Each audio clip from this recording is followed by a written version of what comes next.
బెంగుళూరు నుంచి మనకు ఒక కాల్ అయితే వచ్చింది. అక్క వాళ్ళు కాల్ చేసి తమ్ముడు ఇంట్లో పెళ్లి ఫంక్షన్ ఉంది. సో మాకైతే 5 కేజీల పూలు కావాలని చెప్పేసి కాల్ అయితే చేశారు. నేను కూడా వాళ్ళకి చెప్పాను, అక్క ప్రెజెంట్ అయితే కంటిన్యూగా వర్షాలు అయితే పడతా ఉన్నాయి. సో వర్షాలు తగ్గిన తర్వాత పూలు ఫ్రెష్ గా ఉంటే ఖచ్చితంగా అయితే పంపిస్తానని చెప్పాను.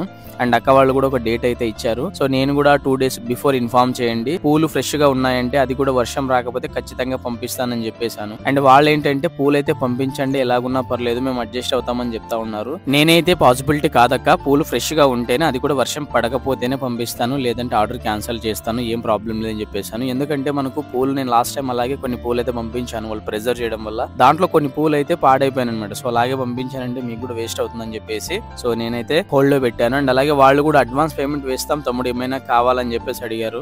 సో అడ్వాన్స్ పేమెంట్ అలాంటిది అయితే ఏముండదు, ఆర్డర్ కన్ఫర్మ్ అన్నప్పుడు నేనైతే ఇన్ఫార్మ్ చేస్తాను, వెంటనే అమౌంట్ ఫోన్ పే చేశారంటే ప్రాసెస్ అయితే స్టార్ట్ చేస్తాను. సో అడ్వాన్స్ పేమెంట్స్ అలాంటివి అయితే ఉండవు అనమాట. ఈ అక్క వాళ్ళనే కాదండి, చాలా మంది కాల్ చేస్తూ ఉన్నారు. అండ్ వర్షాలు వచ్చాయంటే ఖచ్చితంగా పంపించడానికి అయితే పాసిబిలిటీ కాదనమాట. పూలు ఫ్రెష్ గా ఉంటేనే, అది కూడా వర్షం రాకపోతే 100% అయితే నేను ట్రై చేస్తాను పంపించడానికి. అలాగే ఇంకొకటి ఏమంటే, మీరు పూలు ఆర్డర్ పెట్టుకోవడానికి నేను ఒక వాట్సాప్ నెంబర్ అయితే ప్రొవైడ్ చేస్తాను. సో దాంట్లోనే మీరు నేరుగా మెసేజ్ అయితే చేసి కన్ఫర్మేషన్ తీసుకోవచ్చు. ఇలా వీడియోస్ కింద కామెంట్స్ పెట్టడం, నాకు పర్సనల్ గా మెసేజ్ చేయడం అలాంటిది అయితే మీకు ఇబ్బంది కలగచ్చు. నేనే మీకు వాట్సాప్ నెంబర్ ఇస్తాను, మీరు నేరుగా కాంటాక్ట్ అయ్యి సో మీకు లొకేషన్ పాసిబిలిటీ ఉంటే ఫ్లవర్స్ అనేది ఆర్డర్ పెట్టుకోవచ్చు.